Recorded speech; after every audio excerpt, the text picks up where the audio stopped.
تعد ولاية فارياب الواقعة شمال البلاد واحدة من أبرز الولايات الغنية بالمعادن، حيث تضم مناجم واسعة للفحم الحجري، الحديد، الذهب والفضة، النحاس، الجص، النفط والملح. ومن بين تلك المناجم منجم الملح الواقع في مديرية أندخوي، والذي أحيل قبل نحو عامين إلى شركة خاصة بموجب عقد تبلغ قيمته 24 مليون دولارا ولمدة 15 عاما. ويقول مسؤولو الشركة المتعاقدة إن الإجمالية لمنجم أندخوي للملح تبلغ 14 كيلومترا مربعا، وإنه تم استخراج نحو 92 ألف طن من الملح العام الماضي، بينما ارتفعت الكمية هذا العام إلى حوالي 200 ألف طن. معدن به قرارداد گرفتن و به بهره برداری سپرده شد.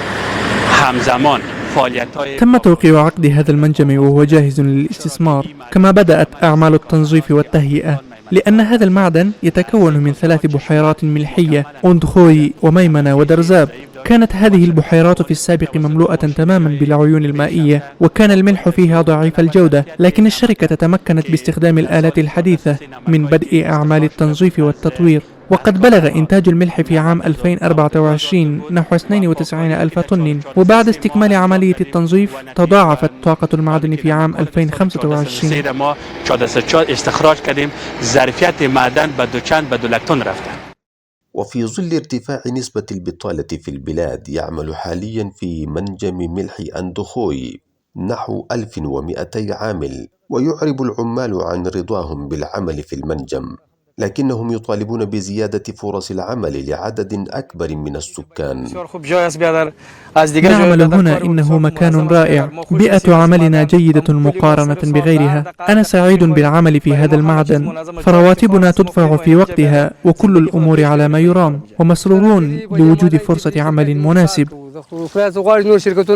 جئنا إلى هنا لنعمل في هذا المعدن، وبكل أمل نرجو أن تؤسس شركات أخرى مثلها في سائر الولايات حتى تتسع حركة التجارة أكثر.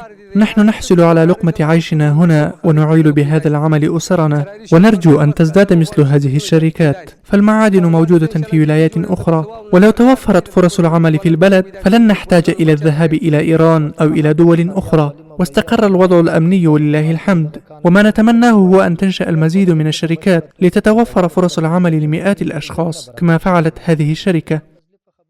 وفي السياق ذاته، قال حاكم ولاية فارياب مولوي عبد الأحد فضلي الذي قام مؤخرا بزيارة المنجم إن الفرص الاستثمارية في الولاية متوفرة بشكل كامل أمام المستثمرين، وأضاف أن الإمارة الإسلامية تسعى إلى منح مناجم فارياب للشركات المحلية بهدف ضمان استخراج معياري ومنظم.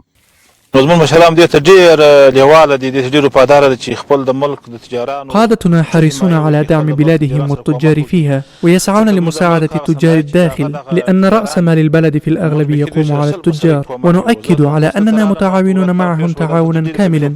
فقد غادرت اليوم مقر الولاية وجئت إلى هنا لمتابعة سير العمل والنشاط ولزيارة العمال والمهندسين في الموقع، ونطمئن جميع تجار أفغانستان أننا سنكون إلى جانبهم وفي كل وقت إن شاء الله. وبحسب معلومات مكتب النيابة عن الشؤون الاقتصادية برئاسة الوزراء، فقد تم حتى الآن تثبيت 10 مناجم ملح في عموم البلاد، ويستخرج منها سنويا أكثر من 344 ألف طن، في حين تبلغ الحاجة السنوية لأفغانستان نحو 300 ألف طن من الملح.